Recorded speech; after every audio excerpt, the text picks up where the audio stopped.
Welcome back to The Line. Number 8 on our list is in the top 10 stories of the year is the turmoil throughout New Mexico's justice system. There have been problems with inmate health care, accusations of excessive violence in detention centers, and inadequate funding for public defenders. And Marisa, a lot of the issues with the justice system have been blamed on slashes to budgets. Is that the actual problem here? Can money actually fix everything we're talking about, or is it something else altogether? Yeah, I think that there's a lot of problems with the way that money is allocated in our criminal justice system. And we've seen that. This is a story that we've seen for many years in New Mexico, where there's problems with people not getting put through the system fast enough, people not being taken seriously, people receiving terrible health care in prisons, there not being enough oversight of that health care that's administered in prisons. So this is a really broad and sprawling problem, and maybe some funding would help some aspect of it, but there has to be other solutions. Right. Steve, there's a lot of pressure here in New Mexico constantly about building more prisons versus finding ways to help those that we have, find a path back to society through rehab and stuff like that.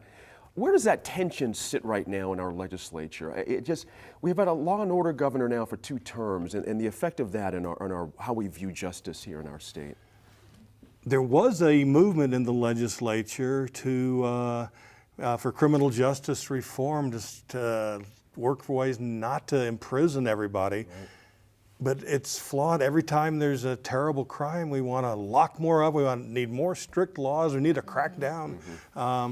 So I don't see much changing in the near future on that, except for getting worse. Right.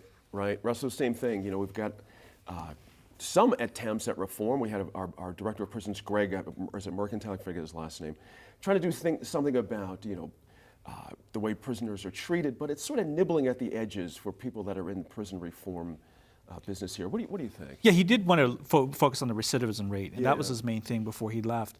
But there's also our hands have been pushed, and this is something Marissa's been talked about, is the mental health aspect in our state. Right.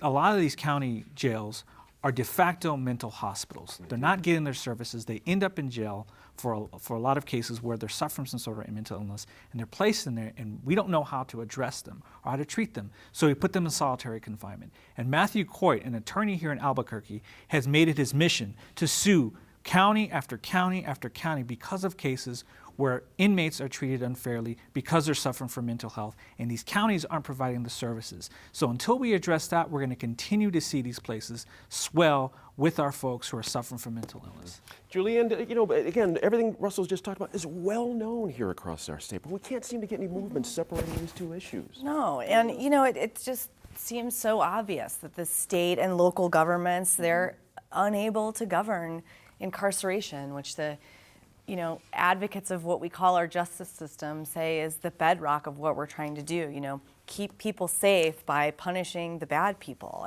And that just seems to be not working. Right. Steve, let me bounce back to you. Something you guys did at the New Mexican a little bit ago was covering stories about the lawsuits filed by inmates against Corazon Health and the kind of treatment they were getting inside the prison system. Touch on that a little bit, if you would. Yeah, they weren't getting much treatment. That's the problem. There's basically no oversight in that, and it's led to a number of lawsuits, like you said. And I don't see many solutions in sight for that. Please. I just wanted to add that, we reported also on some jail deaths. So jails are, independent systems. They're not one big overarching system like the prison system is. And they all have their own rules and about, healthcare and how it's administered. And the thing is that there's not a single entity that's even tracking deaths all around the state in jails. Wow. So there's not like one county. We had to make a really special public records request to try to, suss that out ourselves. So, there's just not a lot of oversight about what's happening either in jails or in prisons. And that was a big part of the Santa Fe New Mexicans reporting too, is that when you contract the healthcare out to a private company, then it becomes hard to conduct oversight of what's happening healthcare-wise and death-wise in prisons and jails. And Corazon's a big corporate monster. It has I forget how many states it operates in, but it's a lot. And they have similar lawsuits around the country on this. I can imagine. Julianne, there was a video released earlier in the year, some prison violence, taken inside. And once again, video can change everything. You know, you can hear about prison violence, but once you see something like that, it changes stuff. So public perception I'm getting to. Do we need more public push on these kind of things? Because right now it's just prisoners' families just complaining about these things. It's hard to get the general And public. I think too that we can't ignore the people who are working in these facilities. I mean, these are the management and the policies aside, these are not high-paying jobs. They're high-stress jobs. You're locked in there too all day. We're not giving the support that we need. You know, there was a story early in the year, I think Steve wrote, about the corrections department not having, the state corrections department not having enough correctional officers. We see that at Santa Fe County, where they're having to fire correctional officers who are smuggling drugs into the facility.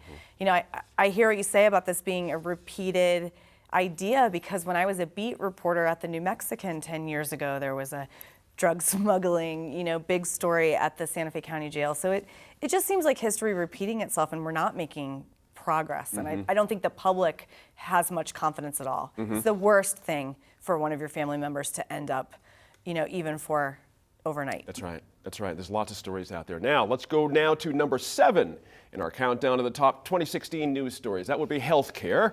Perhaps the biggest news story was the Attorney General's office clearing all 15 behavioral health providers whose funds in 2013, you might remember, had been suspended due to allegations of Medicaid fraud, causing many to go out of business, by the way, while their funds were frozen. Now, Steve, does that story of healthcare make the top 10 of your list this year? Because we had a real up and down healthcare year in our state, that's for sure. Yeah, the behavioral health thing was a big deal. It dragged on for 3 years, a complete upheaval of our behavioral health system, and for what? The Attorney General finally found a fraction of the so-called fraud, and they have found no criminal intent or no criminal patterns. So that was one of the biggest stories, I think, of the year. And Russell, the Martinez administration really defended their actions right to the end here, about allegations of fraud and all that kind of a thing. Where does that leave them, however, when the AG clears, all but, what Steve's saying, just a couple now? How do you defend that at a certain level? Well, they can just say this is all political, because once they announced it, instead of saying this, there was a collective effort said let's all join in. You saw Democrats on one side saying this is a fraud because this is an outrage, and then the Republicans saying, well, yes, you think it's an outrage because these are people who donate to your campaign. So it became this political fight that we ended up getting nowhere. Both sides went back to their camp and say we did the best we could. And what the people left paying the bill are the residents of this state. That's right. And they're left with a system that's still broken. Exactly right. Julianne, I'll pick up on that as well. Here in Albuquerque, we had 2 long-term legacy places close, Hogadas and another one as well. And for Santa Fe and northern New Mexico as well, it's a difficulty when all things come down to local needs and local providers. It's a difficulty. And I agree with Russell, the system is still broken. Right. The network is still unstable. There is a Santa Fe clinic that has had 3 different signs on the door in the last 3 years. Wow. It was the Team Builders, which lost their funding, in the freeze. They were replaced by the Arizona providers, which were lured here with a ridiculous sum of money and then decided to bail out. And so now we've got Presbyterian in there providing services. And I think we're hearing from not just people who are heavily dependent on subsidized mental health care, but people, who are fairly able to purchase whatever services they want. We talked to one woman earlier in the year who has a son with a high degree of autism, and he's now in a residential treatment facility in another state. Couldn't even stay with his family in New Mexico because their network of services dissolved. And the look on your face says it all. It's really heartbreaking. Yeah. And the State Human Services Department continues this spin. Even if you ask them today, they'll say more New Mexicans are receiving services than before. And while that may be true, I don't think that paints an accurate picture of what we've lost. The families might have a different take on that, exactly. Marissa DeMarco, another situation we had here for healthcare in our state was the amount of companies providing healthcare exchange coverage. In the exchange, excuse me. Blue Cross, we had to look up there, and we've got a couple hanging in there, but for folks, for the Affordable Care Act, this is a difficulty, this lack of choice, contracting choice, What do you think about that? Yeah, so just briefly, my mind is still a little bit on the last topic Do and it. how, for instance, that it relates to the lack of behavioral health care providers, relates to the problem in the criminal justice system.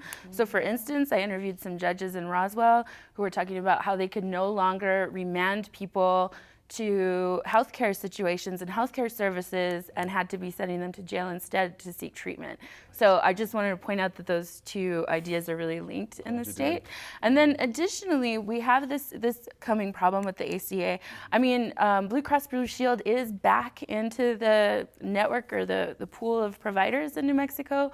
But what is going to happen to the ACA is just a really big question all over New Mexico, because it really enabled a lot of people to access healthcare here specifically, more so even than it did in other states. So the kind of options that are available and what's going to happen next is super important to New Exactly Mexico. right. Steve, what do you think of that? Well, yeah, we don't know what's happening next. I mean, the Republicans in Congress, as well as the president-elect, have sworn to they're going to get rid of Obamacare first thing. And they have the votes to do it now. Yeah. So that's just a big question mark. That'll be probably the story we'll be talking about next year. Exactly right. Russell, a little quick change here. Of course, the Associated Press covered the opiate challenges here in our state quite a bit. Pick up on that. That's a big one for us here. I mean, we're seeing it in the addiction creeping into our pueblos and our native lands. And one governor I talked to said, I want to invite you and show you right by this creek, you'll see nothing but hypodermic needles. And we have a problem with enforcement. So if somebody comes into our land to sell black tar heroin, we can't prosecute them. So they're looking at other legal means to do so.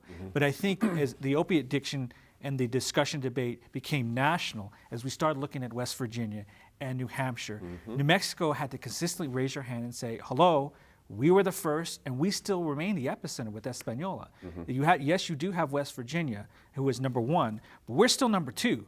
Right. So please don't forget about us. And not only that, it's now generational. That's right. And we have yet to address that. And we have one particular congressman who's getting a lot of money from drug companies who sell opiates. So it's just like this turn here that we have not addressed and we're not discussing. That's right. Julian, pick up on that if you would, because again, northern New Mexico, it's an issue.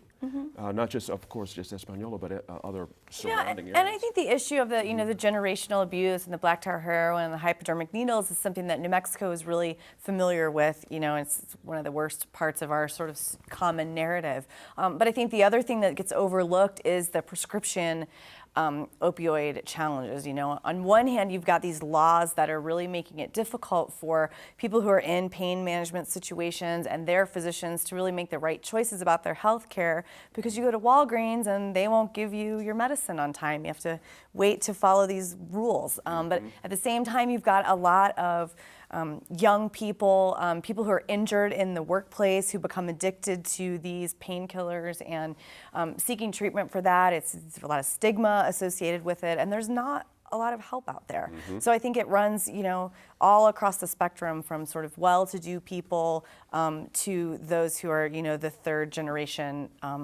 shooting up. That's right. In the living room. That's right.